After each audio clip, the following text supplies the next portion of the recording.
For me to have made it is so slim. For him to have made it is so slim. But for both of us, the odds of that really happening are truly amazing. Carson Palmer. Mark Sanchez. Palmer to throw. Sanchez back to throw. To the end zone. Sanchez play action. Touchdown, Bengals.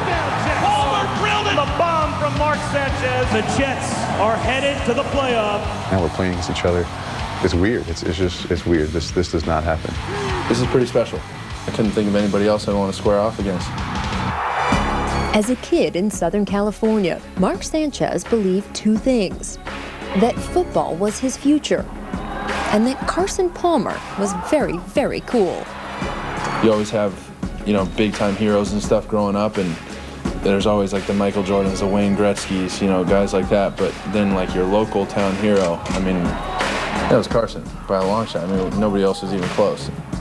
In 1995, Sanchez and Palmer's younger brother, Jordan, became ball boys for Carson's high school team in Rancho Santa Margarita, California.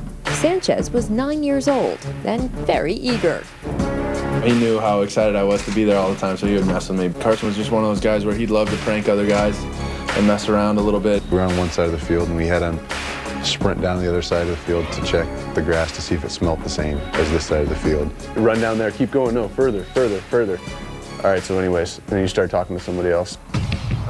In time, the relationship developed beyond fun and games. Sanchez's father, Nick, would use Carson as an example for young Mark. Nick would be up there on the ramp or in the stands and even maybe filming. I'd be working Carson out, and they'd try to copy those drills and emulate them and watch them and see what's going on. Whether it was working on a three-step drop, working on handing a ball off to a running back, and working on the mechanics of ball handling, he would always watch what we did and kind of sit and watch from afar. And then after practice was over, you'd see him out there with his dad, and they would be going through the same drills. Over the years, the pattern would repeat. Sanchez followed Palmer to USC, then to the NFL. And from Sanchez's pro day Good, you're good too, man.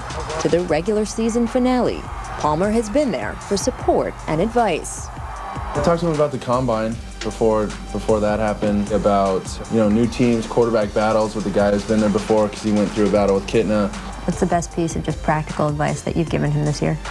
What to get his offensive lineman. He called me one time, wanted to know, do I get my coach a gift? Do I get the head coach a gift? I said, absolutely do not get your head coach a gift. Anything you can think of, if I really have a question and need somebody to talk to that's kind of been in a similar situation, he's who I call.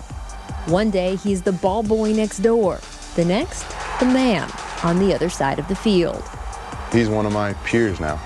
He's not young little Mark running around. He's playing in the playoffs as a rookie. It's amazing. It's truly amazing.